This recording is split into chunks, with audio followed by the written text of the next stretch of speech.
Hello everyone. Before we start, hit that like button and subscribe. Drop a comment with where you're watching from and what time it is for you. That's how YouTube keeps sending you stories like this. And now, let's get into it.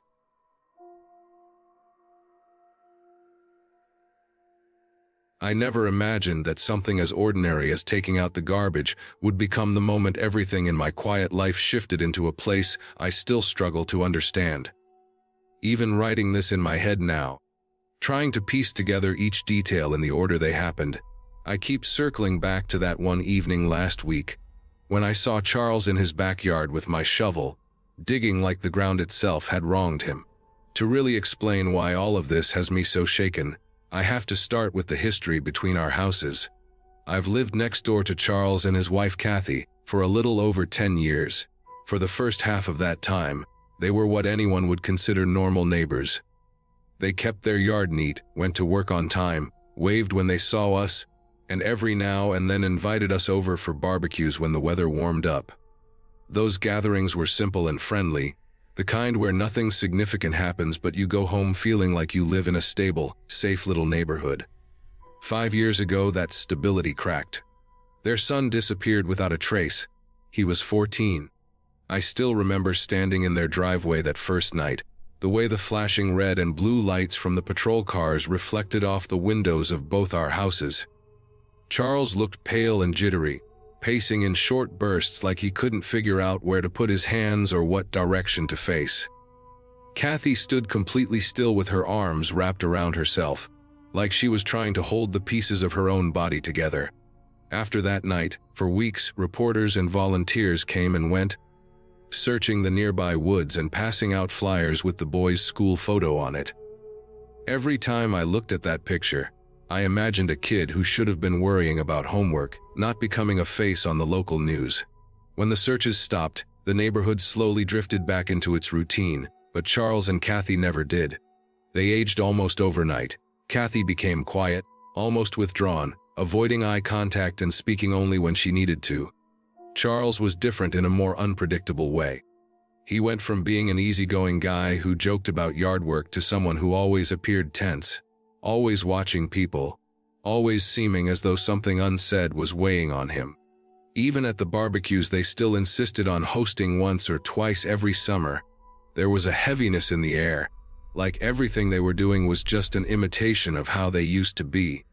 I never once asked them if their son's body had been found. It felt too cruel to bring up, as if speaking the question out loud would force them to confirm something they weren't ready to say. My wife felt the same way. We tried to be supportive when we could, but after a while the subject just became a silent presence between our houses, something everyone sensed but no one touched. Last week, when Charles walked up to me and asked to borrow a shovel, it didn't strike me as unusual at first. People borrow tools from neighbors all the time. He approached me as I was dragging our garbage bin to the curb. He didn't look particularly upset, but he didn't look well either. He seemed tired in a way that wasn't just physical, like he hadn't been sleeping or had been carrying something around in his head for days. He didn't explain what he needed the shovel for, and I didn't ask. I just went to the garage, grabbed the good one, the sturdy steel one I only used for heavier yard work, and handed it to him. He thanked me and walked straight into his backyard, disappearing behind the fence. I went inside, washed my hands, and headed upstairs when I realized the window in the spare room gave me a clear view into his yard. I glanced out of habit, expecting to see him digging a small hole for a plant or some simple task. Instead, he was halfway through creating a large pit, the kind that required effort and determination and a reason. The dirt around him formed uneven mounds, and the hole itself was big enough that he had to step in and out of it. He wiped his forehead repeatedly, moving more slowly each minute, clearly struggling. Something in me felt guilty for watching, like I was invading his privacy. So I grabbed my second shovel and walked over to his yard with the intention of helping him finish. I thought he'd appreciate the offer. When I stepped inside his gate and called out to him, he jumped like I'd startled him awake from a trance. He dropped my shovel onto the dirt and hurried toward me so fast he almost stumbled. His expression didn't match anything I had ever seen on his face before. It was tense, almost panicked, as if I had walked into something I wasn't meant to witness. He didn't want my help. He didn't want me in his yard at all. He pointed toward the exit without saying anything else and stood there waiting for me to comply. I didn't argue. I didn't push him. Something in the way he stood there, rigid and unwilling to step aside, made it clear he needed me gone immediately. When I returned to my house, I went back upstairs to the same window. I told myself I was only watching because I was worried about him, but the truth is I was unsettled. His behavior wasn't something I could easily brush off. He continued digging slower and slower, until he finally set the shovel down and looked around at all the surrounding houses. He scanned windows and rooftops. When his eyes reached mine, I realized too late that I hadn't moved away in time. I walked away from the window, pretending it was just coincidence that I happened to be there. From then on, I checked the yard every so often, expecting him to finish and cover the hole, but the space remained untouched, open like a raw wound in the middle of the grass. That night, well past midnight, the sound of metal striking dirt woke me. It was faint at first, like someone hitting a rhythm into the soil, but it grew clearer. I looked out the window, but the darkness swallowed the yard. The moon was bright enough to outline the fence, but not enough to show what he was doing. I slipped outside quietly, stepping carefully so the gravel wouldn't crunch under my feet. When I peeked over the fence, I could see him working in the dim light. He was digging deeper this time. His movements looked heavy, deliberate. I watched until he finished and went into his house. The moment he closed the back door, I knew I had only seconds if I wanted to see what was in that hole. I climbed into his yard, trying to make as little noise as possible, though every breath felt loud. The moonlight caught the edge of something at the bottom of the pit. A black garbage bag. A corner of it pushed upward through the loose soil. For a moment, all I could hear was my heartbeat pounding in my ears. My mind filled the silence with possibilities, none of them good. I kept looking at the bag, then at his back door, then back at the bag. My legs felt shaky, like they weren't convinced of what I was doing. In the end, I ran back to my yard without touching it. That decision might have saved me, because seconds later he stepped outside again, though he didn't return to the hole. Instead, he disappeared around the side of his house out of view. I didn't wait to see what he was doing. I rushed inside, locked the door, and went straight to bed, lying still beside my wife while my mind replayed everything on a loop. The next morning, the first thing I did was check the window. The hole was completely filled, smoothed over, almost perfect. Someone who didn't know better would never guess anything had been disturbed. His SUV was now parked on the street rather than the driveway, which was strange because he always parked it in the same spot near the garage. That detail bothered me more than it should have. It made me think he had loaded something into it during the night. I went through the day in a fog, unable to shake the feeling that I had almost uncovered something I wasn't meant to know. I didn't tell my wife. I didn't trust myself to talk about it without sounding unhinged. But the worst moment happened the following afternoon when I glanced out the window and saw him standing in his own window across from mine. He wasn't doing anything. He wasn't moving. He was just staring directly into my window watching. When he realized I had noticed, he immediately closed the blinds. Nothing about that look felt accidental. It felt like a warning. Since then, he hasn't spoken to me. He hasn't come outside while I've been in view. He still hasn't returned my shovel, and I'm not about to go ask for it. I don't know what he buried or unburied that night, but the pieces are settling into a shape I can't ignore. A missing child. A man who changed after losing him. A secret buried deep enough no one was ever supposed to find it. And now, perhaps, a fear that I saw more than I should have. I'm left with a terrible choice. If I report what I saw, I have nothing but suspicions. No evidence, no photos, nothing. If I stay quiet, I'm carrying a truth that's pressing harder on my conscience every day. But the fear that keeps me up at night isn't about what was in the ground. It's about the man who knows I looked. It's about the blinds he closed. It's about the silence between our houses now, heavier than it ever was after his son disappeared. And it's about the simple, chilling realization that I don't think he's finished with whatever he started that night. I spent most of my childhood thinking nothing in my neighborhood could ever truly scare me. I knew every crack in the sidewalks, every tree root that pushed up through the grass, and every house light that flicked on at dusk. Everything felt predictable back then, and for the longest time I believed that predictable meant safe. But during those final months in our first home, when I was 15 and already counting down the days until we moved, something shifted in a way I never fully understood until years later. It was the first time I felt real fear connected to the people living right beside us, ordinary people who looked no different from anyone else. Our family had never been close to the neighbors. We waved sometimes, but that was about it. My parents kept to themselves, and the two boys next door, Eric and Todd, did the same. They were nearly invisible for most of my childhood. I would see them sometimes in their yard or heading somewhere with their dad, but they hardly looked our way. Even with so little interaction, I still somehow knew their names. Maybe from hearing their dad call them inside or from school kids who vaguely mentioned them. They always seemed like the kind of kids who preferred to stay hidden, and for most of my life, I barely thought about them. Everything shifted late one afternoon when my younger brother and I were outside playing basketball in the driveway. The air was warm, the kind of soft early evening warmth that made the neighborhood feel calm and quiet. That was when Todd walked over. He had this strange energy about him, like he wasn't used to approaching people, but he came straight up anyway. I could tell right away that my brother felt awkward, so I did most of the responding. It was small talk at first, the kind of awkward, choppy exchange you'd expect from kids who barely knew each other. But the moment he mentioned us moving, it caught me off guard. I hadn't expected him to know anything about it, and I hadn't expected him to care enough to bring it up.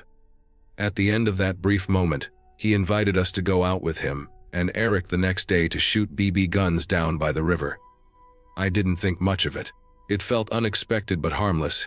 It was the weekend, and boredom had a way of making anything sound like a plan. My brother quickly asked if he could come too, and Todd gave a quick nod before walking off. Even then, there was something about the way he turned away so abruptly that left me uneasy, but I ignored it. The next day, when the doorbell rang just before dusk, my brother and I answered fast. We didn't want our parents involved, especially because we hadn't mentioned anything about the plan. When we stepped outside and saw Todd and Eric fully dressed in camouflage with a duffel bag slung between them, I felt something tighten in my stomach. It all felt a little too serious for what I imagined would be a casual thing. My brother and I shared a couple of nervous looks as we walked with them down the street. The two of them hardly spoke, moving ahead of us with this rigid focus that didn't make sense to me. Every now and then, I felt myself holding back laughter just because the atmosphere was so strange. But the longer we walked, the more that amusement faded. When we got to the woods, it became clear just how little we knew them. Todd dropped the bag, unzipped it, and began pulling out guns. They looked different from what I expected. He handed one to me and another to my brother, and the moment he said they weren't BB guns, my stomach dropped. It was Eric who proved it by grabbing one, aiming at a tree, and firing across the river. The sound of the shot cracked the air in a way that didn't feel real at first. My brother flinched. I felt my pulse pounding, fear rising so quickly it made everything around me feel too sharp. I took both guns back from my brother and placed them into the duffel bag. My hands were shaking, but I tried not to show it. I don't know why, but I didn't feel safe arguing or reacting too strongly. I only said that we weren't comfortable and that we needed to leave.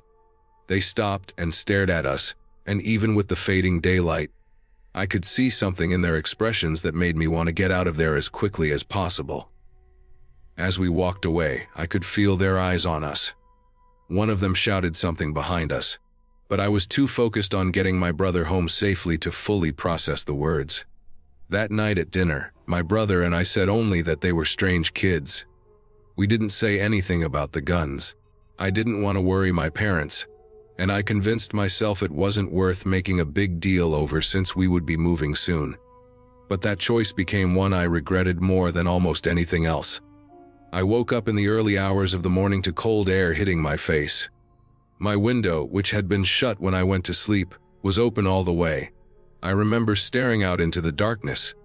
confused and trying to make sense of what I was looking at, when I suddenly felt something hard press against the back of my head.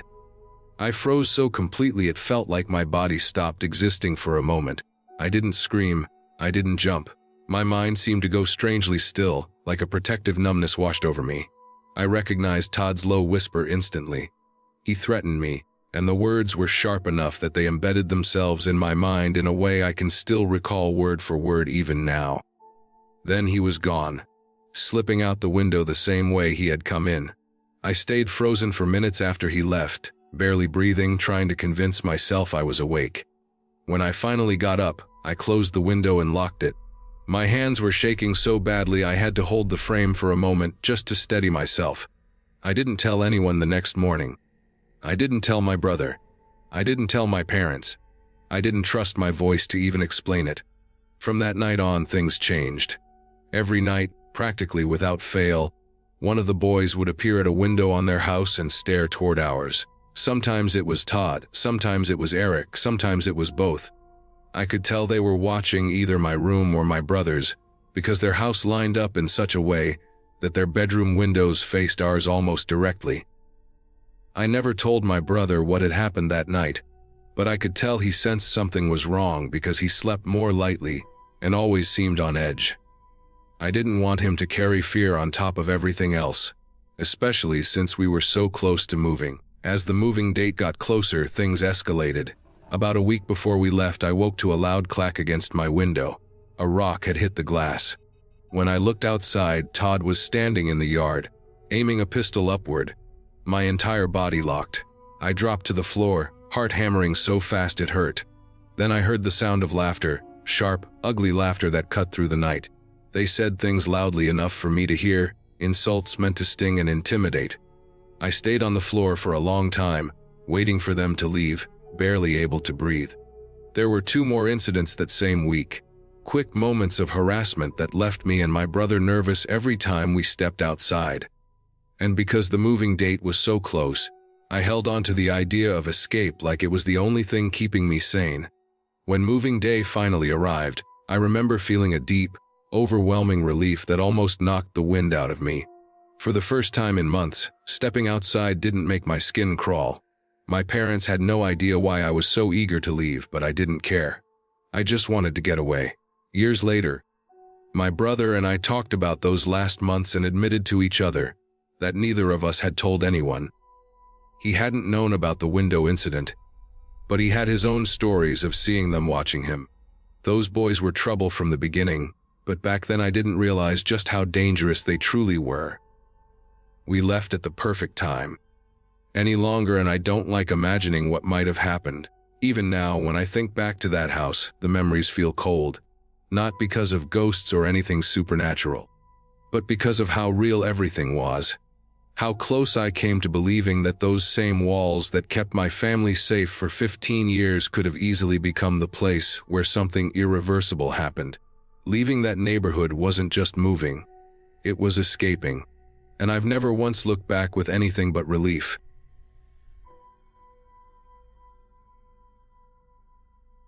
I moved into this house because it was the only place I could afford after college. I told myself it was temporary, just a year or 2 while I saved enough to move somewhere better. The area was cheap for a reason. The houses were old and crowded together in a way that always felt claustrophobic, with cracked driveways and chain link fences patched together with zip ties. Every night I heard something through the walls, either the bass from the neighbors on one side, or the unpredictable bursts of noise from the house on the other. I didn't expect comfort here, but I didn't expect the kind of tension that would follow me around my own home like a shadow either.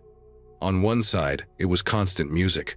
Not normal loud music, but the kind where the walls vibrated and my window frames ticked from the bass. They partied on weeknights, weekends, early mornings, didn't matter. If I wanted silence, I had to leave the house. On the other side, things were different. Things were unsettling. That house belonged to 2 women whose relationship I never really understood. One looked to be in her 60s, with gray hair cut short around her face. Her expressions were always harsh, like her face didn't remember how to relax. The other woman was younger, probably in her 30s, and clearly had some kind of severe mental disability. I didn't know whether they were related, or if one was a caretaker. There was never anyone else visiting, never any explanations offered, and I didn't have the courage or desire to find out by asking.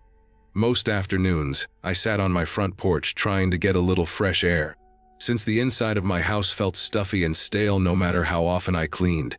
Every so often I would hear something from next door. It always began the same way, the sharp cry, almost animal-like, followed by the sound of feet stomping against the wooden floor inside. Then the rocking would begin. I could see the younger woman through the window sometimes, just a glimpse, moving quickly forward and back with her arms crossed tightly over her chest. Sometimes she pointed in my direction, eyes glazed and unfocused, while the older woman fought to hold her in place. It wasn't anger, not exactly. It was more like panic, or distress, or something else I didn't have a name for but didn't want directed at me. Whenever I noticed the younger woman fix her attention on me for too long, I went back inside. It felt safer not to be seen. 2 weeks ago I had one of the worst work days I'd had in months. All I wanted was sleep. I went to bed earlier than usual, hoping I could rest before the usual neighborhood noise kicked up. The room felt unusually warm, and I lay there waiting for the air in the house to cool down. That was when the noise started. Not the usual muffled sounds from next door. This time it was worse. The younger woman's screaming was relentless, broken and high-pitched, mixed with the older woman's strained voice. Furniture scraped across a floor. Something slammed repeatedly. For almost an hour, I listened to it from my bed, trying to convince myself to get up and do something, while also hoping it would simply stop on its own. It didn't stop. Eventually, frustration won over caution. I walked outside, crossed the narrow strip of grass between our houses, and banged on their front door. I didn't really think it through. The older woman opened it with a look that made my stomach sink before I even said anything. She stared as if my existence was already a problem. The younger woman was still in the background, pacing and rocking, and the moment she noticed me, she started shouting at the older woman, her voice rising until it hurt to hear. The door shut in my face with a force that made the frame rattle. I walked back to my house feeling oddly embarrassed, as though I had done something wrong just by asking for quiet. But when I lay back in bed, the house next door suddenly went silent. No more screaming, no more thumps, nothing. I was relieved enough that I didn't question it. I fell asleep quickly. The next thing I remember was waking up and seeing the red glow of 3:00 a.m. on my clock. I felt like I had only just closed my eyes. I rolled over, tried to settle back into sleep, but then I heard something faint from downstairs. Not a clear noise, just the suggestion of movement. A shift in the air. A floorboard with a different sound than the ones that responded to the house settling. I sat up and waited, holding my breath. Nothing else followed. Eventually I convinced myself it was part of a dream, or the house reacting to the warm night. 20 minutes later, I woke up again.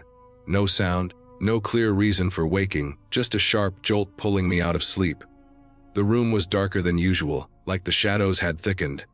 I reached blindly for my phone on the nightstand, not turning it on yet, just holding it in case I needed it. I sat up slowly, letting my eyes adjust, scanning each corner of the room. Everything seemed empty. The walls, the closet door, the dark space by the dresser, no movement. Then I heard breathing, not my own. A soft, shaky sound coming from directly beside the bed. I turned my head slightly, not daring to move too fast, and at first I didn't understand what I was looking at. It was just a shape against the wooden frame of my bed, darker than the rest of the room. A circular shape, unmoving. I lifted my phone and tapped the screen just enough for the faintest glow to spill onto the shape. It was a face. Her face. The younger woman from next door. Her eyes were wide, reflecting the light in a way that made them look hollow and frantic. Her lips were pressed tightly together and her whole body was tense, like she had been crouched there for a long time, waiting for me to notice her. The moment the light touched her, she reacted violently, her breath exploding into a jagged, sharp sound that felt more like a startled shriek than anything human. I scrambled out of the bed, stumbled, hit the floor, and clambered toward the door. She moved after me, fast and uneven, hitting her knees and hands against the floor with loud thumps. I managed to slam the bedroom door shut just as she reached the threshold. Her fists hit the wood again and again. each strike trembling through the frame. Her voice rose into a stream of shrill, broken sounds that made it hard to think clearly. I ran downstairs and locked the door that separated the upper floor from the lower one. My hands were shaking so badly that I dropped my phone twice before I could call the police. While I waited, I stood pressed against the front door listening to the pounding above me.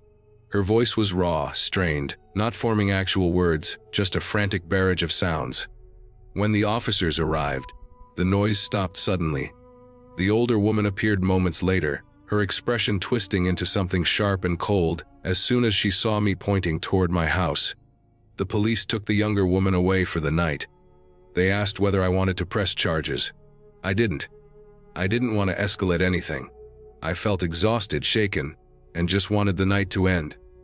But the older woman stared at me with a hatred so intense it felt like a warning. Then she left, only to get in her car and drive off minutes later, leaving me in the aftermath of everything that had just happened. Since then, the house next door has been even quieter, but not in a comforting way. More like a pause before something resumes. I've started leaving lights on at night. I changed the locks even though I still don't know how she got inside in the first place. The thought of sleeping in that bedroom makes my stomach twist. I know I need to move. I know staying here isn't worth the fear that now colors every night. The faces next door, the one filled with hatred and the other filled with something I still can't understand, linger in my mind day after day.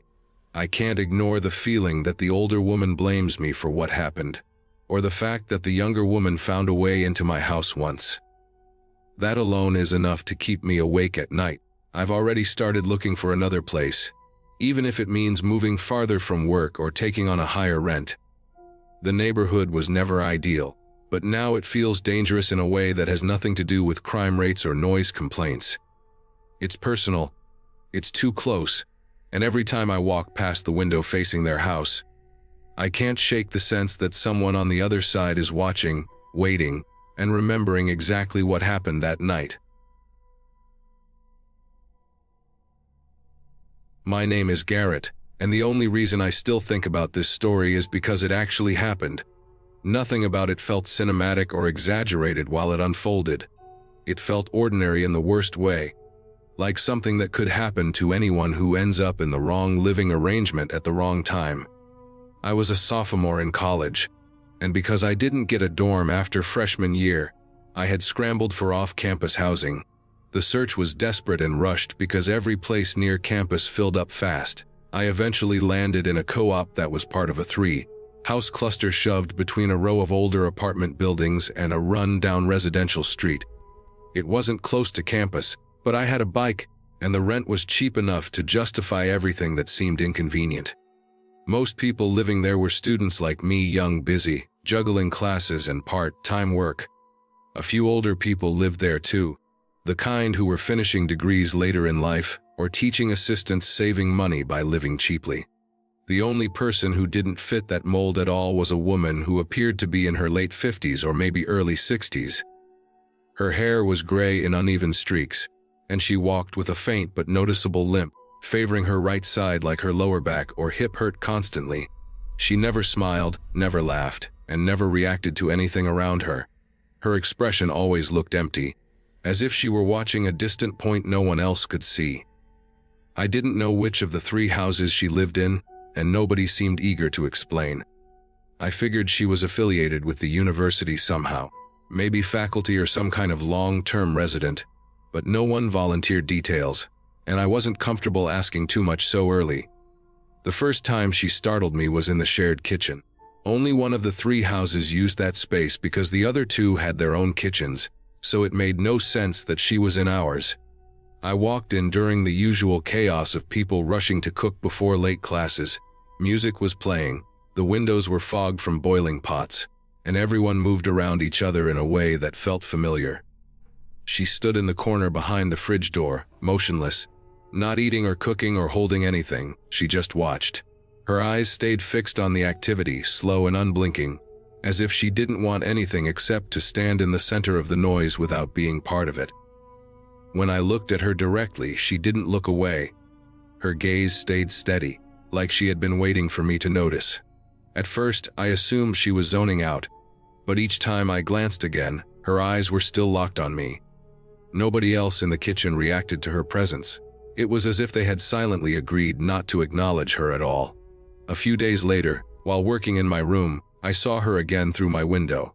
I had looked up by chance, stretching after staring at my laptop too long. She stood in the middle of the street in the cold evening air. Her posture was stiff, shoulders slightly hunched, hands dangling loosely at her sides. She was staring up toward my window. I couldn't tell if she was looking exactly at me or at the house itself, but the sight of her standing directly under the streetlight made my stomach tighten. I made the mistake of raising my hand slightly in a friendly gesture. The reaction was immediate and unsettling. She bounced on her toes twice, like a child who had been given permission to run, and then sprinted off toward one of the other houses without hesitation. The movement was too quick for how frail she looked, and I felt sick with regret the moment she disappeared from view. If she hadn't been watching me before, I had given her a reason to start. That night I asked one of my housemates if he knew anything about her. He told me that she had been around forever, and that the safest thing to do was ignore her like everyone else. It sounded like something he had memorized instead of actually believed. I asked more questions around the houses over the next few days. Most people had only second-hand answers, but eventually, one senior who lived in her house told me she was associated with the university and was odd but harmless. He said she had never hurt anyone or caused problems, and the property manager was the only one who decided who lived where, so the rest of them simply accepted it. I wanted to believe she was harmless. I really did. I tried to focus on classes and work and not think about her. But then small things started happening.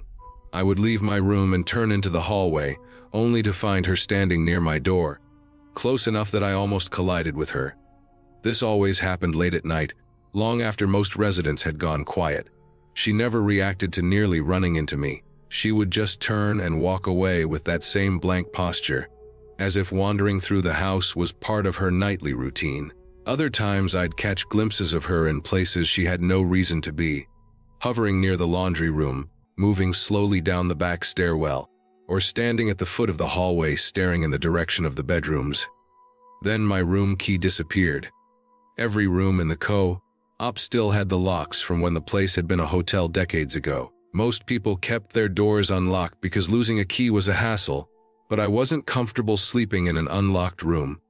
I tore my entire room apart looking for the key, but it was gone. I had a spare, but replacing the original would cost money I didn't have. A few nights after the key vanished, I woke up at around 3 in the morning for no clear reason. My room was dark except for the glow coming through the blinds from the street lamp outside. I lay still, trying to figure out what had woken me, and then I heard it. A soft bump from inside my closet, spaced out in slow intervals. It sounded like something shifting, like weight brushing against the door from the inside. My first instinct was disbelief, followed by fear that spread in my chest like heat, but I forced myself to move.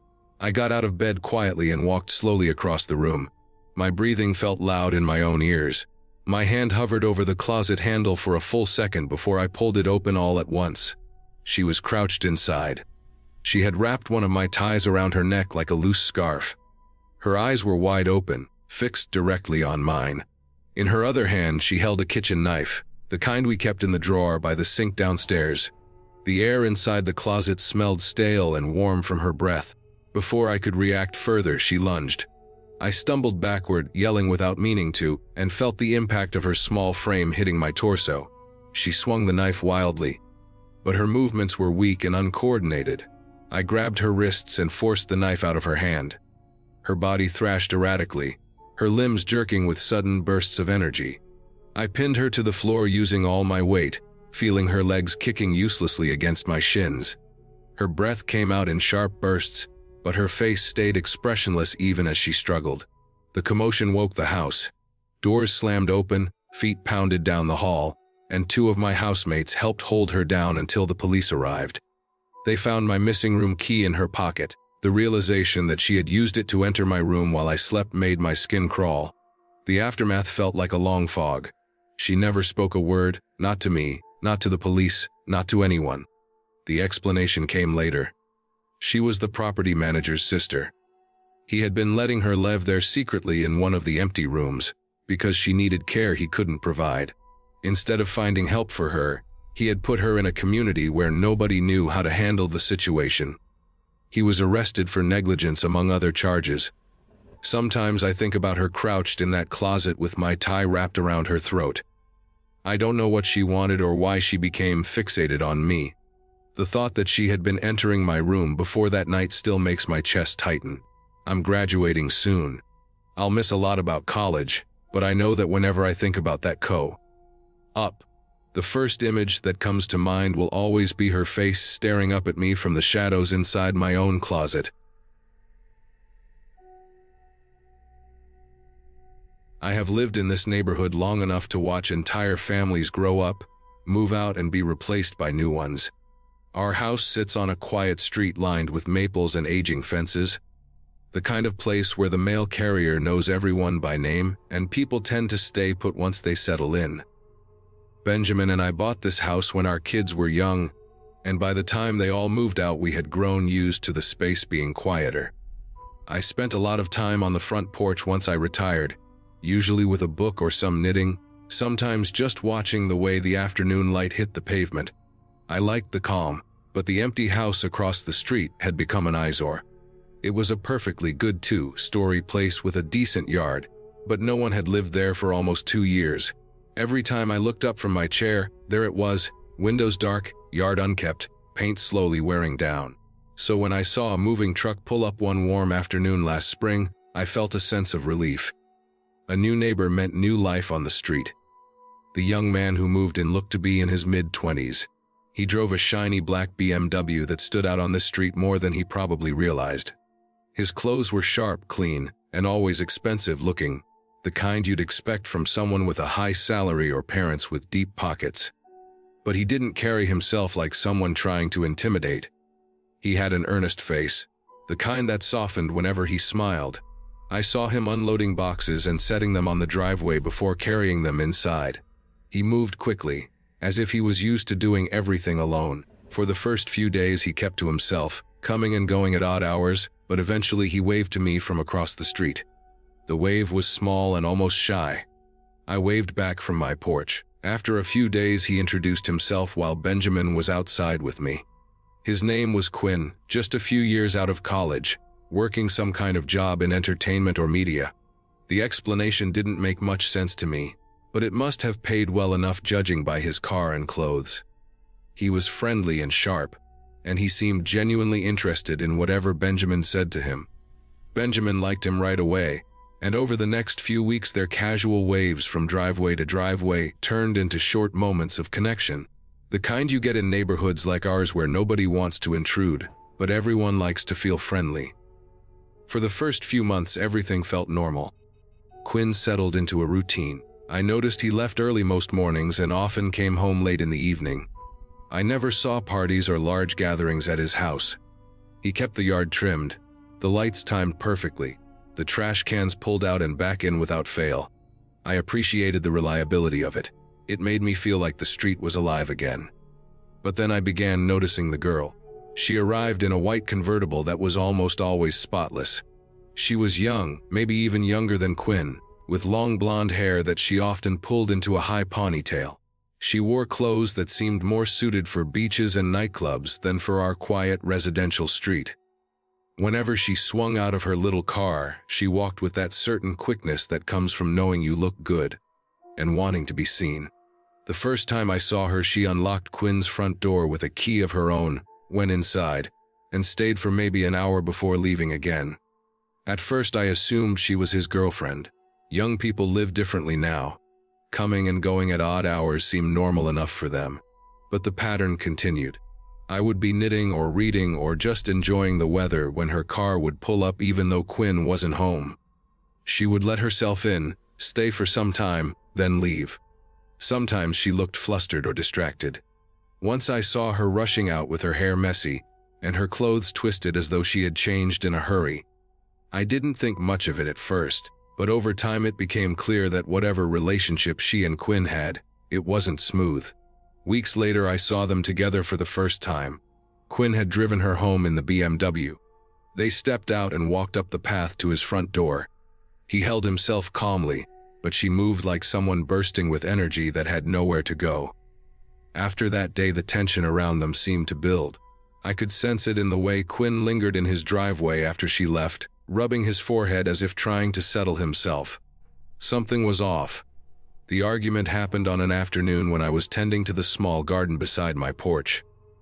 The sun was bright, the air sticky, and I could hear every sharp noise from across the street. I heard raised voices first, hers louder than his, and when I looked up they were standing in the middle of Quinn's driveway.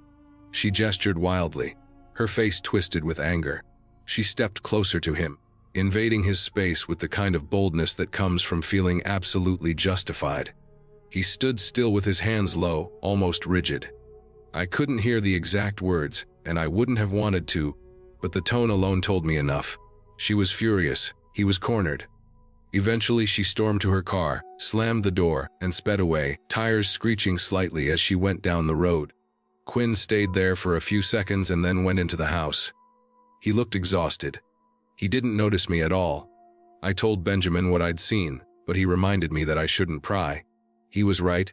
Of course, I had no reason to get involved in the private conflicts of people I barely knew. Still, the image stuck with me. The next time I saw her car parked in his driveway while he was gone, something felt different. The hairs on my arms prickled despite the calm weather. It was just a few weeks later that everything went wrong. Benjamin and I were asleep when the sirens pierced the quiet of the night. I woke up immediately, heart pounding, and shook him awake. By the time we both hurried outside, half the neighborhood had already gathered in small clusters along the curb. Police cars lined the street. An ambulance sat in Quinn's driveway. Red and blue lights flashed across the windows of the surrounding homes, giving the whole street an eerie, fragmented glow. I saw officers walking in and out of Quinn's house, their radios crackling. Then 2 officers emerged with the blonde girl. She was in handcuffs. She looked straight ahead, expression blank, her movements stiff and calm. I had expected yelling, crying, something dramatic, but she moved as if detached from the moment. The sight of her being guided into a police car felt surreal. Moments later, paramedics wheeled Quinn out on a stretcher. I saw blood, deep dark patches covering parts of his shirt and arms. His face was pale and tight with pain, his eyes barely open. I gasped before I could stop myself. Benjamin put a hand on my shoulder, steadying me. I watched them lift Quinn into the ambulance and close the doors. The truck pulled away with its lights spinning silently, the siren off now that they had him stabilized. We waited outside with our neighbors until the police finished their work. No one knew the full story yet. We only knew something violent and terrible had happened inside that house. A week passed before we saw Quinn again. When he finally returned home, he looked thin and shaken, moving slowly as though unsure of his footing. Benjamin and I walked over with the intention of offering a simple welcome back, nothing intrusive. Quinn let us inside. The house looked exactly the same, but he didn't. His hands trembled slightly as he spoke. Without giving us many details, he explained what had happened in a quiet, steady way, as if he'd already repeated it too many times to feel anything anymore. The girl, Ellie, had stolen his spare house key months earlier and made her own copy. The visits I had seen from my porch had been planned invasions. She had gone through his belongings, monitored his routines, and tracked his location through his phone, something I didn't even know was possible. Every time she appeared while he was gone, she was tending to hidden cameras she had planted around his house, checking batteries and making sure nothing had been moved. She had watched his private life in real time, convincing herself she deserved control over it. The argument I had witnessed was during his attempt to end the relationship. She had refused and left the house in a rage. The next night, fueled by what she saw through those cameras and whatever narrative she had built in her head, she returned with a knife. Quinn woke up to her standing in his room. The attack happened fast. He managed to fight back long enough to subdue her, but not before she seriously injured him. The doctor had told him he was less than an inch away from needing emergency surgery or worse. He told us that he regretted flaunting his money. He regretted taking her at face value. He regretted not seeing the warning sooner. I could see the fear in his eyes, the way it clung to him like something that wouldn't wash off. Benjamin and I tried to comfort him. But it was clear the house itself had become a reminder he couldn't live with. Within a month he had packed up and moved out. One afternoon his car pulled away for the last time, leaving the driveway empty again. The house across the street returned to its stillness, but it didn't feel like before. The memory of flashing lights and the image of Quinn on that stretcher stayed in my mind longer than I expected. I found myself sitting on my porch without the same peace I once felt. I kept glancing toward that house, knowing what had happened inside and how close he had come to losing his life. I still think about Quinn sometimes. I hope he found somewhere safer, somewhere quieter, somewhere that lets him sleep through the night without fear. No one that young should learn so violently how dangerous another person's obsession can be. I pray he is all right, wherever he is.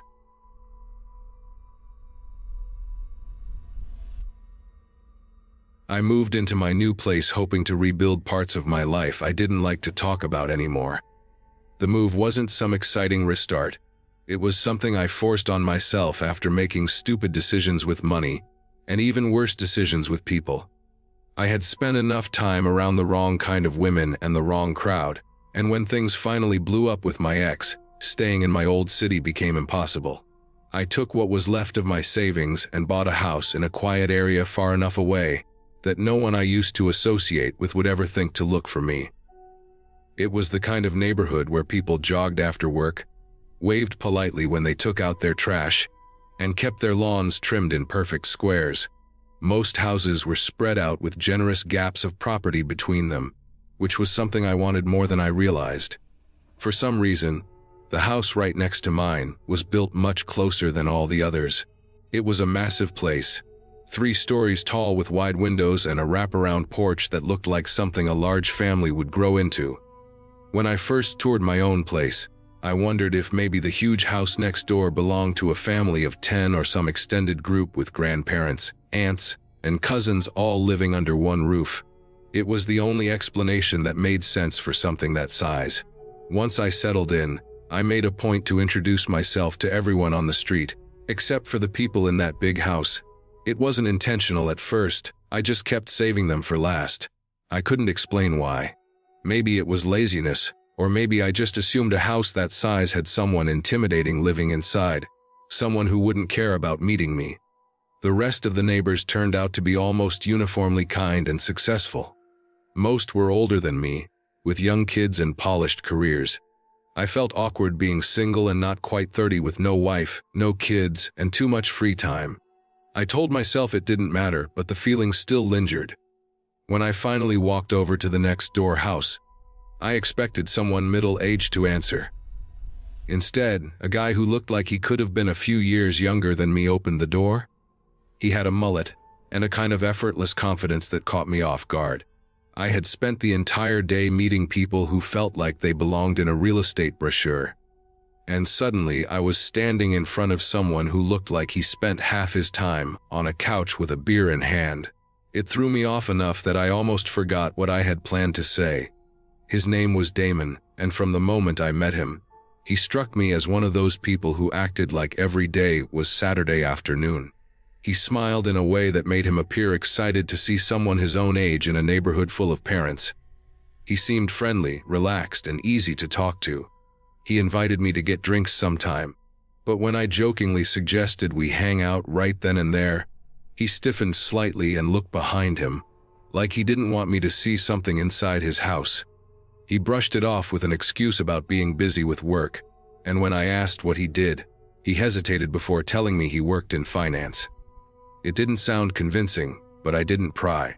The strangest part of our conversation was learning that he lived in that enormous house alone. I couldn't wrap my head around that.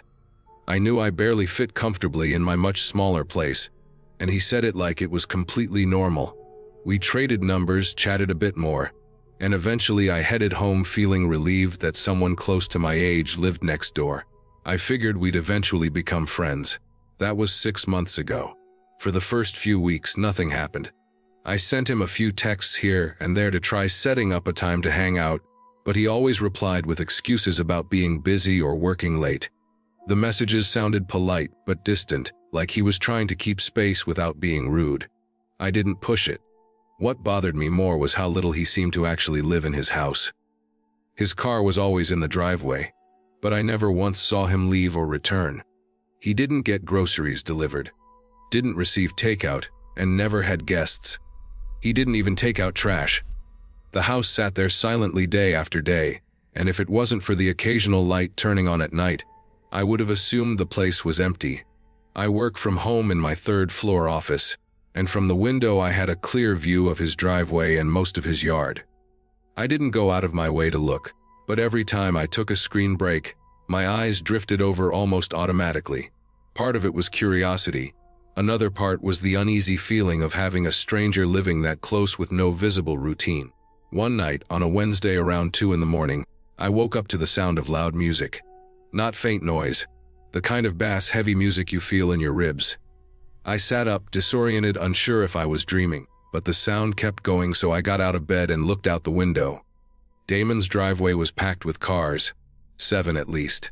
The house was lit up like a weekend rager, and the music was blasting as if someone dragged speakers onto the lawn. It didn't fit anything I knew about him. I hadn't seen anyone go into his house in months. I figured the respectful thing to do was walk over and ask him to lower the volume. Not angrily, just enough so I could get some sleep. I threw on clothes and crossed the lawn. When I reached the door, I knocked it, expecting someone to stumble out or shout something back. Nothing happened. I knocked again, harder. Still nothing. I tried the handle. The door opened instantly. Inside, there was a pile of shoes in the foyer. At least 10 pairs. But the house itself was empty. Completely empty. The lights were on, the music thundered through the speakers, but there were no people anywhere. No drinks, no spilled food, no jackets tossed on couches, nothing to indicate an actual gathering. That was when I realized what I was hearing wasn't real. The clinking glasses, the bursts of laughter, the loud mix of voices. It wasn't live sound. It was a recording. A loud, perfect recording of a party. Before I could wrap my mind around that, a faint mechanical noise hummed from deeper inside the house. It wasn't music-related. It sounded like a heavy industrial machine cycling, something grinding in slow, steady intervals. I followed the noise through the open layout until I reached a basement door propped slightly open. A dim, cold light leaked from below. I felt something wrong in that moment, but I went down anyway, one step at a time. The smell hit me halfway down, sharp, chemical, sterile. Something like concentrated bleach or disinfectant mixed with something metallic underneath. At the bottom of the stairs, another room glowed faintly through a cracked door. I moved close enough to peer inside without revealing myself. 3 older men stood inside the room facing something I couldn't see from my angle. They wore thick work gloves, protective goggles, and heavy-duty clothing, the kind people wore for industrial cleanup jobs. Their boots were coated in something dark, and they stood too still. Too focused on whatever was in front of them. None of them looked like Damon. I didn't understand what I was witnessing, but every instinct told me I needed to leave immediately. The situation didn't feel like some misunderstanding. It felt dangerous in a way I had no frame of reference for. I turned away from the door, moving as quietly as possible up the stairs. I was halfway up when the light behind me suddenly dimmed, as if someone had shut the inner door. I didn't hear it over the blast of the fake party recording, but I felt the shift of light and air. Panic hit me hard. I sprinted the rest of the way up, bolted out the front door, and cut across my yard, climbing my fence instead of using my walkway. Back in my house, I locked every door and went upstairs to my office. I kept the lights off and crouched under the window, lifting my head just enough to look across at Damon's property. After a few minutes, the front door of his house burst open and a group of 8 men stormed outside. All older, all dressed like the ones in the basement. They scanned the driveway, the yards, the street. They looked agitated, pointing and moving around as if arguing intensely. Damon was nowhere among them. Eventually, they went back inside, and the recording shut off. The house turned silent again. The next morning, Damon's car disappeared. It was gone when I woke up, and it didn't return that day or the next. His house went dark, and the untouched shoes and cars from the night before weighed on my mind. I tried asking a few neighbors if they had heard the music. Every single one of them said they hadn't heard anything at all. Even the family 2 houses down with a baby monitor running at all hours. That made no sense. The music had been loud enough to shake my window. Weeks passed, Damon never returned. His grass grew higher, deliveries piled up by the door, and not a single person went in or out. I watched the house slowly fall into neglect while the rest of the neighborhood stayed picture perfect. I kept thinking about the men in the basement. The chemical smell. The fake party noise. The unlocked door. I didn't know if the shoes belonged to missing people or workers or something else entirely, and I didn't want to guess. I knew only one thing for sure. Whatever was happening inside that house was never meant for anyone living on that street to see or hear. I considered reporting it, but I had no evidence that would make sense to police. I wasn't willing to risk being wrong or being right. Both felt equally dangerous. A month later, with Damon still gone and the house looking abandoned, I made the decision to start the process of moving again. Not urgently, but steadily. I didn't tell anyone why. I didn't want another situation spiraling into something I couldn't walk away from. I keep an eye on that empty house every day until the sun sets. I don't know where Damon went or whether he's alive. I don't know who the older men were or what they were doing in his basement in the middle of the night. All I know is that, for the rest of my life, I will never open another neighbor's door again. Even if it's unlocked, even if the noise inside sounds like something familiar, even if I think I'm helping. I moved into the house expecting quiet. The street had that old suburban stillness that hangs in the air like a leftover memory from a calmer decade, and for the first few weeks, it felt like everything I'd hoped for. Sarah and I settled into a routine quickly. We cooked together, we took morning walks around the block, and we spent time in the backyard, because it felt like one of the few parts of Long Island that was actually private. On one side of the house was that drainage basin the county insisted on maintaining, but never actually touched, just a thick semicircle of trees around a big pit. On the other side was Kyle's property, mostly hidden behind the tall bushes our landlord planted years ago. With the lot behind us being the only one with a direct view into our yard, we assumed things would be uneventful. It never crossed my mind that one set of windows could make an entire home feel unsafe. When the leaves started falling that year, I was outside more often. Most afternoons were spent raking, clearing branches, and cleaning out the gutters while Sarah bagged the leaves. It was during one of those afternoons that I first noticed the two figures in the upstairs window of the house behind us. I didn't think anything of it at first. They were just standing there at the big rectangular window. A man and a woman, both middle-aged, both watching the yard in a way that didn't look casual. There was no movement, no gesture, no sign of them going about normal life. They just watched. The second and third time it happened, I shrugged it off as curiosity. New people in the neighborhood. Maybe they were just the type who liked to know what was going on. But it kept happening. Every single time I stepped into the yard, the two of them would be there. I tried to tell myself it was a coincidence until the moment I noticed Sarah stopping mid-step one afternoon, staring upward with that uneasy look that tells you she saw something she didn't want to see. When I followed her gaze, I saw the two people again, placed so perfectly in that window that it almost felt staged. The more it happened, the more uncomfortable the yard became. When I tried to ignore them, I could still feel the weight of their attention on my back, a kind of silent pressure that built the longer they stared. Sarah eventually stopped joining me outside entirely. She said it made her feel watched in a way she couldn't brush off. I didn't blame her. By then I was starting to avoid the backyard too. I tried to approach it rationally one foggy afternoon when the air felt damp and heavy. The two figures were there again, planted at the glass. Something in me felt tired of pretending not to notice, so I lifted my hand slightly. I waved, not in a friendly way, but more like a test to see if they would do anything. They didn't. They stayed stiff and unresponsive, their eyes fixed in the same sharp way. The fog thickened a little around the fence line, and for a moment I felt like I was standing in someone else's yard under someone else's rules. A couple minutes later, I checked the window again. They hadn't moved an inch. Not a flicker, not even a shift in posture. It was disturbing in a way that was difficult to explain. It wasn't just being watched, it was being observed. When I finally went inside, Sarah suggested walking over and introducing ourselves. The idea made my stomach feel tight, but she insisted that getting a normal explanation would help. I didn't see how anything about the situation could feel normal, but I didn't want her to think I was imagining it or blowing things out of proportion. So we walked the long way around the block, turned up the quiet street behind ours and found the house. It looked ordinary from the outside, nothing out of place. No cars in the driveway. Curtains drawn on most of the windows.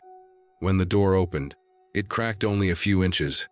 What I saw was not the man or the woman from the window. It was someone much younger.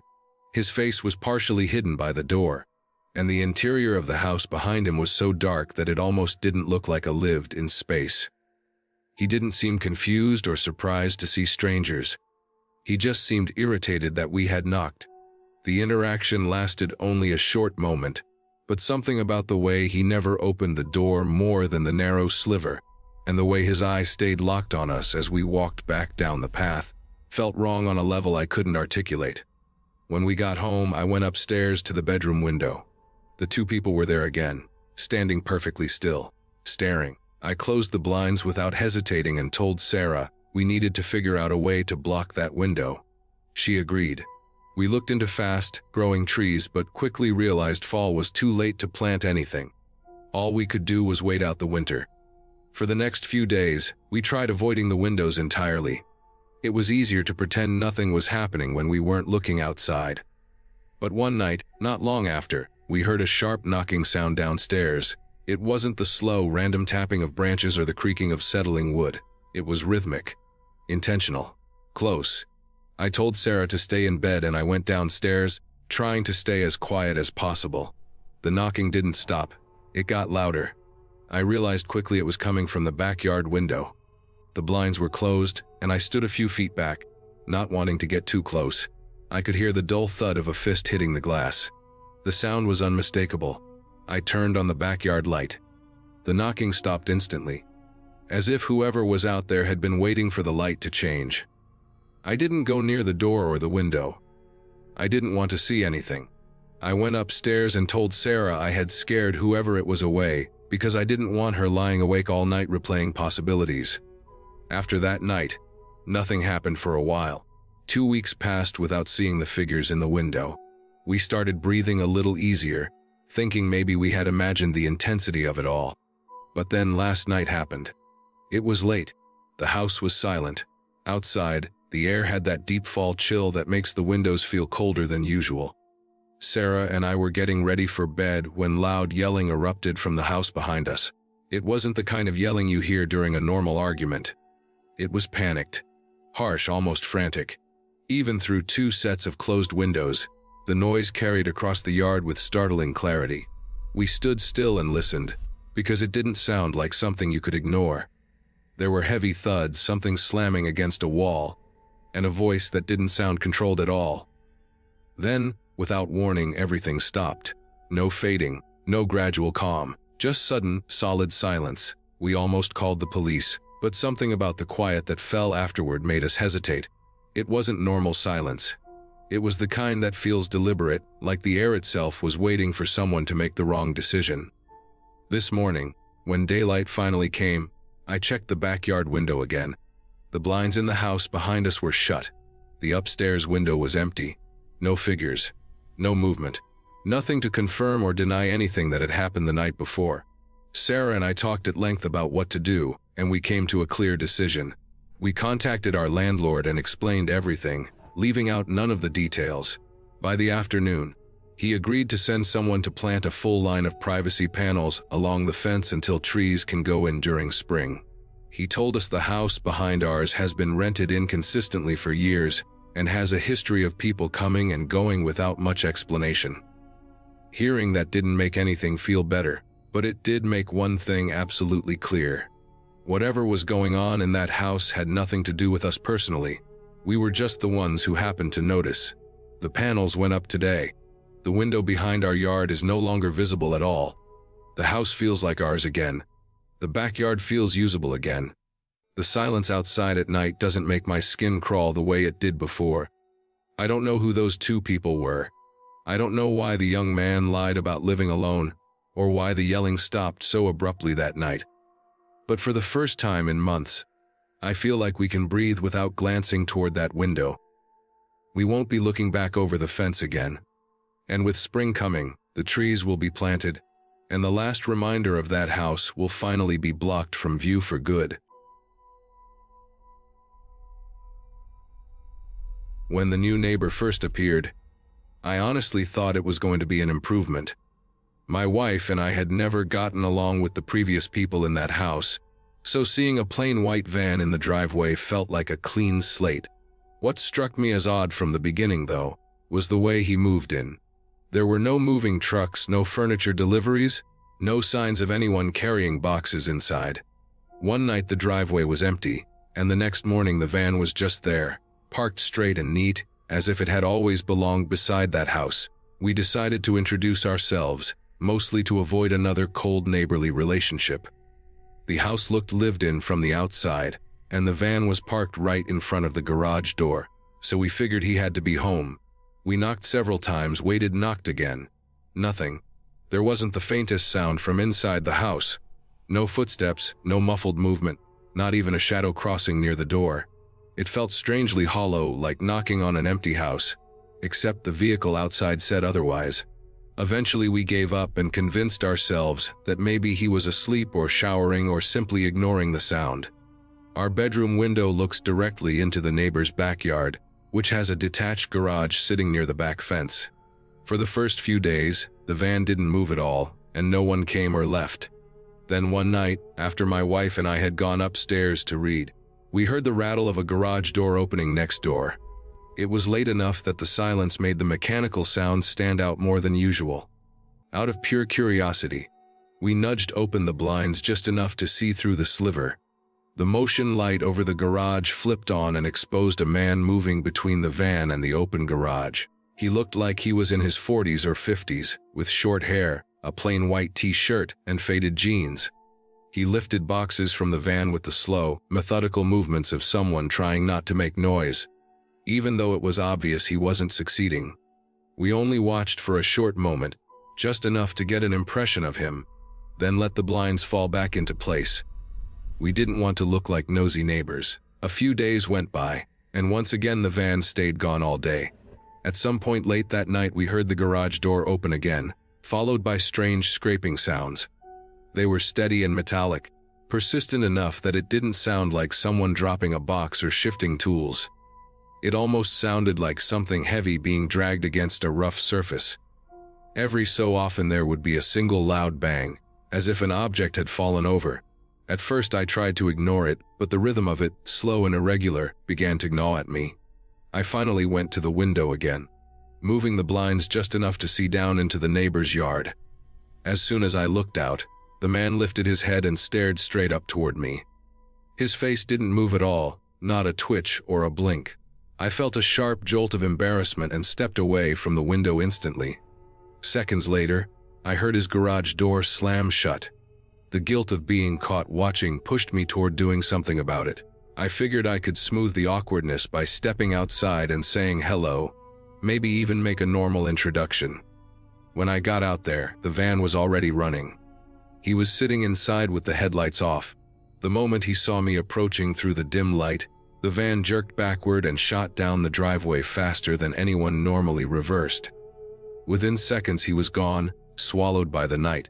The entire encounter felt deliberate in a way that didn't sit right with me. His effort to avoid us seemed extreme, and the noises I kept hearing began to stir up a sense of unease. Curiosity doesn't always lead to good decisions, but it pushed me into his backyard that night. I walked along the side of his house, into the narrow pathway that opened up beside the detached garage. The motion light didn't turn on for me. The interior of the garage was dark, but there were thumps coming from inside. Subtle, uneven, but impossible to ignore. They were too irregular to be mechanical. They sounded like something shifting around in there, something alive. Before I could do anything else, my wife's voice came sharply from our bedroom window, cutting through the moment. She demanded to know what I was doing outside. The shock of being caught in such an intrusive act snapped me back to reality. I tried the garage door once, found it locked, and hurried back home. I felt stupid for sneaking around, but something about the sounds wouldn't let me dismiss them entirely. Later that same night, my wife shook me awake. She said she heard our backyard gate being opened. At first I thought she was half asleep or imagining things, but she was insistent. I listened and heard nothing, but the tension in her voice pushed me to get up. I checked the window, but the darkness outside swallowed everything. I went downstairs anyway, looked through the front door's glass panel, and noticed the van was finally back in the neighbor's driveway. That didn't make me feel any better. I went to the backyard and turned on the porch lights. As soon as I did, I heard someone sprinting across the side of our house. The gate slammed shut with a hard metallic clap. For a moment I froze, unable to make sense of the sudden burst of panic inside me. Then anger took over, pushing me to chase whoever it was. I ran out to the gate, then around the front, then to the street. But the night was empty. Everything appeared normal, except for that crawling feeling that someone was hidden in the shadows watching me. I returned inside and told my wife what happened. She asked if I thought it was the neighbor. I honestly didn't know, but the timing felt too close to be unrelated. The next morning, I asked Gene, the neighbor 2 doors down, if he had ever met the new guy. He said he hadn't, but admitted he often heard strange noises coming from that garage late at night. That made my stomach drop, because now it wasn't just us imagining things. I told him about someone sneaking into our yard. He looked genuinely disturbed and said he would keep an ear out. We agreed that if either of us heard something again, we'd go together to figure out what was going on. I didn't have to wait long. The very next day, while opening the blinds in the living room, I saw the van in the driveway during daylight for the first time. When I looked up toward the windows of the house next door, the man was standing at one of them. He was positioned perfectly still, staring directly at me with the same blank expression he had the night he caught me watching. It felt like he had been waiting for the blinds to open, as if he knew exactly when I would do it. I expected him to look away, but he didn't. His eyes didn't even flicker. The stare lasted long enough that I felt something tighten in my stomach. When I got my wife and brought her back to see, he was gone. This was enough for me. We tried knocking on his door again, more forcefully this time, but there was no answer. I heard a heavy thud from inside the house, just one sharp and solid, but nothing else. The silence afterward was worse than any reply he could have made. I went to Gene's house again. He opened the door and asked if I had seen his message. I hadn't. He told me he had heard a muffled crying noise outside the night before, coming from the new neighbor's direction. Not yelling, not pain, just a low, steady cry. He didn't know if it was an animal or a person. He didn't want to investigate alone. Together, we tried knocking on the new neighbor's door one more time. Me, my wife Jean, and Jean's wife. No answer, no sound. The house felt sealed from the inside, airtight and lifeless. The next morning the van was gone, and it stayed gone. 2 weeks have passed since then, and the house remains dark. Every few nights, my wife or I wake up because we think we hear something outside, but when we check, the driveway is empty. There is no sign of him anywhere, not a single clue about when he left or where he went. Still, some nights I swear I hear faint metal scraping echoing from the detached garage. Gene claims he hears it too. Neither of us have gone inside, though the thought crosses my mind more often than I'd care to admit. The truth is simple and unsettling. None of us ever learned his name. None of us know what he kept in that garage or why he refused to speak to anyone. But the pattern of movements, the noises, the late-night presence in our yard, and the strange muffled crying left a clear impression. He was hiding something in that garage, and whatever it wasn't a tool, a project, or an animal he cared for. He avoided us because he didn't want anyone close to the truth. When the tension grew too high and too many eyes were on him, he left before anyone could force a real confrontation. What sits with me now is the fact that the garage is still locked from the outside. He didn't open it before leaving. He didn't empty it. He didn't clear out anything inside. He simply drove off and didn't return. I keep thinking about the scraping, the thumping, the crying, and the night someone ran out of my yard with desperate speed. I think about how the noises stopped abruptly once he knew we were paying attention. And I think about how fast he pulled away the night I tried to say hello. I don't believe he moved away permanently. People like him don't just leave. They retreat, wait for the attention to fade, then come back when no one is watching anymore. Until then, that garage remains locked, and whatever was in there remains sealed inside. I filed an anonymous report last week. It was the only thing that made sense. Now I just wait for someone with a key, someone with authority, to open that garage door and finally show us what we were living next to.